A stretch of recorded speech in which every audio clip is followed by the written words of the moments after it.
Bom dia, boa tarde, boa noite. Eu não sei que horas que você está vendo esse vídeo.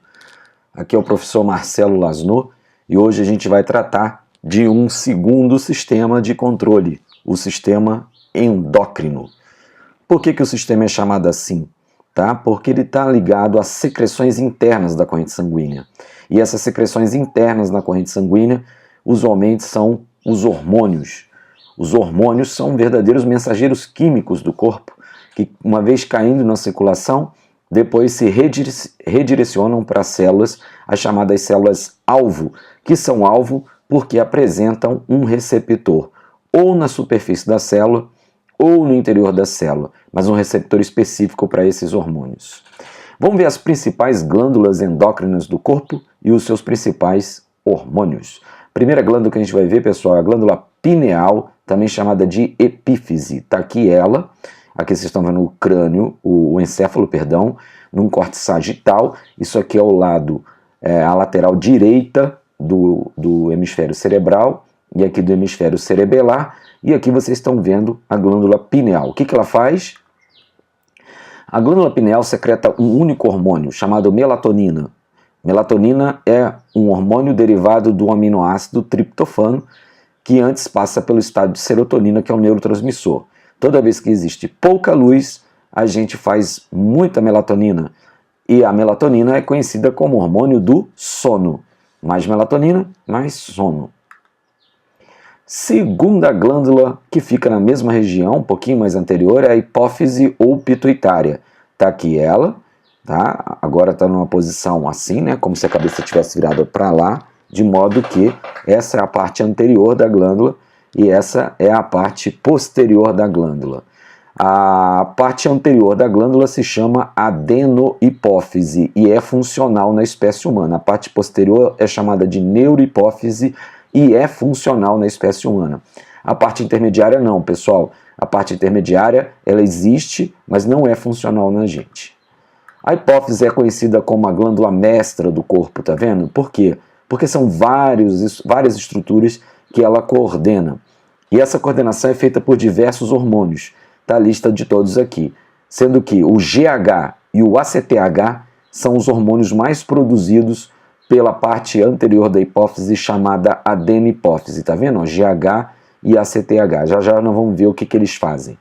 Antes deles, dois outros hormônios feitos pela adenihipófise, que é a parte da frente da hipófise, são o FSH e o LH. FSH quer dizer hormônio folículo estimulante. Esse nome só se justifica na mulher, porque estimula o desenvolvimento do folículo, né, que vai resultar na ovulação.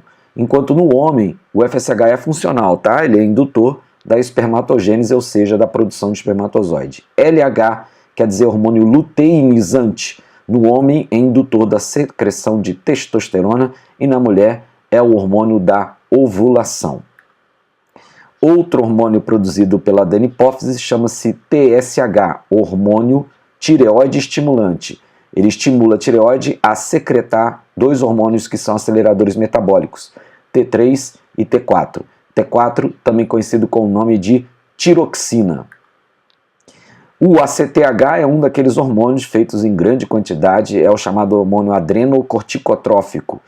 Dependendo de certos estímulos, o hipotálamo aciona a hipófise a soltar o ACTH. O alvo do ACTH é o córtex das adrenais, ou seja, a porção periférica da zona da adrenal. O hormônio que em resposta é secretado é o cortisol, conhecido hormônio do estresse, que inibe o cérebro, inibe o hipocampo e estimula a amígdala, nossa área do medo, reduz nossa área da razão e reduz a nossa área da memória, que é o hipocampo. Prolactina, pessoal, PRL, age estritamente nas glândulas mamárias, fazendo com que as glândulas mamárias produzam leite. É um hormônio que, então, está ligado com a produção de leite. O alvo é a glândula mamária, o nome do hormônio é prolactina. E o sexto hormônio é o GH, o Growth Hormone, o hormônio do crescimento, cujo alvo é o fígado. E o fígado, em resposta ao GH, solta os fatores de crescimento, chamados IGF, que então fazem músculos, ossos e cartilagem se desenvolverem. O hormônio do crescimento é, sobretudo, secretado na puberdade e, particularmente, quando estamos dormindo, tá vendo? Ó? Há picos de GH durante a madrugada. Existem 3 distúrbios conhecidos do hormônio do crescimento, 2 motivados pelo seu excesso e 1 pela falta.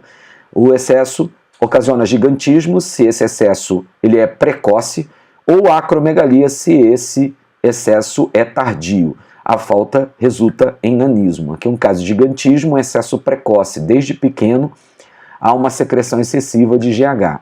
E aqui a acromegalia, uma secreção tardia que vai fazendo com que o indivíduo cresça, mas não mais em altura. Mas alguns ossos respondem, como por exemplo a mandíbula e a cavidade supraorbital. Um caso clássico de acromegalia conhecido foi o do francês Maurice Tillet, que foi inspirador do personagem Shrek no cinema. Aqui o Maurice Tillet, já falecido, mas inspirador do Shrek.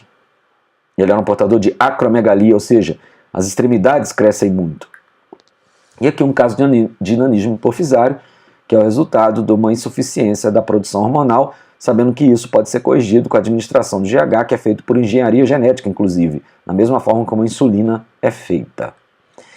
Muito bem, a parte posterior da hipófise chama-se neurohipófise. Essa neurohipófise ela não produz seus próprios hormônios, ela recebe esses hormônios do hipotálamo, 2, a ocitocina e o ADH, também chamado de vasopressina. ADH quer dizer hormônio antidiurético. Vocês estão vendo que são peptídeos, ou seja, são grupos pequenos de aminoácidos, 9 aminoácidos cada um deles, mas com funções bem diferentes. A ocitocina é chamada como hormônio do parto e também provoca a ejeção do leite, diferente da prolactina, né? A prolactina induz a produção do leite, enquanto que a ocitocina a ejeção do leite. Aqui vocês estão vendo um cérebro humano em forma de coração, por quê? Porque o pessoal tem achado funções que estão ligadas à questão de acasalamento relacionados com ocitocina. O ADH, ou vasopressina, ele tem a função de aumentar a reabsorção de água nos rins, portanto ele é um hormônio que retém água, chamado hormônio poupador de água, e também um poderoso vasoconstritor, portanto ele pode aumentar a pressão sanguínea. Há 2 fatores que são conhecidos de redução da secreção do ADH, é a ingestão de bebida alcoólica e o frio. A falta crônica do ADH, da vasopressina, resulta em uma doença chamada diabetes insípida, que não tem nada a ver com a diabetes do açúcar. Diabetes insípida, o que acontece é que a pessoa urina muito, que aliás é a tradução da palavra diabetes. Insípida é para dar a conotação de que há uma falta d'água, né? Há um excesso de água na urina, né? E isso acaba garantindo uma urina muito clara, sem sabor. É isso que quer dizer insípida. É para dar a denotação de que existe muita água, não tem açúcar, hein? Essa diabetes insípida é falta do ADH, do hormônio antidiurético, também chamado de vasopressina. Tireoide, meus amigos, produz 3 hormônios, T3, T4 e calcitonina. T3 e T4 são aceleradores metabólicos e calcitonina é um regulador do cálcio geral. Distúrbios do T3 e do T4 são conhecidos como hipotireoidismo e hipertireoidismo. Hipotireoidismo, a falta do hormônio, o metabolismo cai, a pessoa tem sonolência, engorda, tem bócio, né, que a papeira aumenta aqui a área da glândula, então, enfim, o metabolismo geral cai e a pele fica fria. Causas. Uma causa comum é a doença de Hashimoto, que é um hipotireoidismo autoimune mais comum em mulheres de meia idade, mas pode ser congênito, ou seja, um problema na glândula desde o processo gestacional, que vai comprometer não só o desenvolvimento muscular e mental, como também o tamanho. É uma outra possibilidade de formação de nanismo. E o bócio endêmico carencial, que se dá pela falta de iodo. Olha que absurdo. Esse cidadão, para vocês terem uma noção, uma tireoide normal pesa 45 gramas. Esse portador aqui está com meio quilo de tireoide. Para ele só resta uma alternativa para solucionar essa região, que é cirúrgica. Vai ter que remover a tireoide e tomar hormônio para o resto da vida. O hipertireoidismo, o excesso do hormônio, causa sudorese, aceleração cardíaca, a pessoa tende a ser agitada, emagrecer, também dá o bócio e pode aparecer esse sintoma que vocês estão vendo, chama-se exoftalmia, ou bócio exoftálmico, que o olho fica saltado. Causas, pode ser autoimune, como a doença de Graves, pode ser um excesso de iodo na dieta e pode ser tumores. Aliás, o iodo, gente, deixa eu voltar aqui e falar uma coisa para vocês. O bócio endêmico carencial se dá pela falta de iodo. O iodo é fundamental para a glândula, por quê? Tá vendo esse 3, esse 4 aqui, ó? Isso é o número de átomos de iodo para fazer T3 e T4, então precisa ter iodo na dieta e esse iodo entra com o sal de cozinha. Para a tireoide, são 4 glândulas que ficam sobre a tireoide e soltam um único hormônio chamado paratormônio, que age no osso, liberando cálcio para o sangue. Exatamente o contrário da calcitonina, que é o outro hormônio tiroidiano que ficou, né? Então funciona assim, gente. Se você precisa de cálcio, você solta paratormônio que descalcifica os ossos para liberar esse cálcio para o sangue. Em situação exatamente inversa, você pode desviar o cálcio para o osso. Quem faz isso é a calcitonina da tireoide. Suprarrenais, gente, glândulas que ficam sobre os rins, divididas em 2 partes, uma zona periférica chamada córtex e uma zona interna chamada medula. O hormônio principal do córtex é o cortisol, como eu falei, é um estressor do corpo, é um redutor imune e é diabetogênico na medida que ele libera glicose para a corrente sanguínea, tá? Mas é muito conhecido hoje como hormônio do estresse. E na região medular da suprarrenal, os 2 hormônios liberados são adrenalina e noradrenalina, conhecidos como hormônios do estresse também, ou também hormônios de emergência, que acabam acelerando batimentos cardíacos e aumentando a pressão sanguínea. E por fim, pessoal, o pâncreas. O pâncreas solta 2 hormônios, insulina e glucagon, que fazem funções exatamente opostas no controle da glicose. A insulina aumenta a permeabilidade dos vasos da glicose, portanto diminui a glicose circulante. E o glucagon aumenta a glicose circulante. Então, numa situação onde tem pouca glicose no sangue, é hora de soltar o glucagon. Quando tiver muita glicose no sangue, a gente solta a insulina. Então, funciona assim. Quando você come, logo depois você solta a insulina.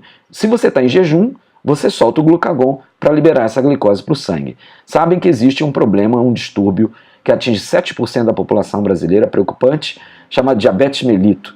Qual é a da diabetes mellitus? São 2 tipos, tipo 1 e tipo 2. Todas elas têm de alguma maneira um envolvimento com o mecanismo da insulina. Na tipo 1, a pessoa não faz a insulina, é chamada de tipo 1 juvenil, se dá por falta de insulina, o hipoinsulinismo. Essa cena que vocês estão vendo aí de injeção da insulina é para exatamente corrigir essa forma que é do tipo 1. E a tipo 2, considerada uma diabetes que aparece ao longo do tempo, o pessoal fala que, assim, que desenvolve diabetes, a tipo 2 é a mais comum, que não se dá pela falta de insulina, mas sim pela falta de receptores para a insulina, voltando à primeira coisa que eu mostrei para vocês no vídeo. Então, pessoal, eu fui.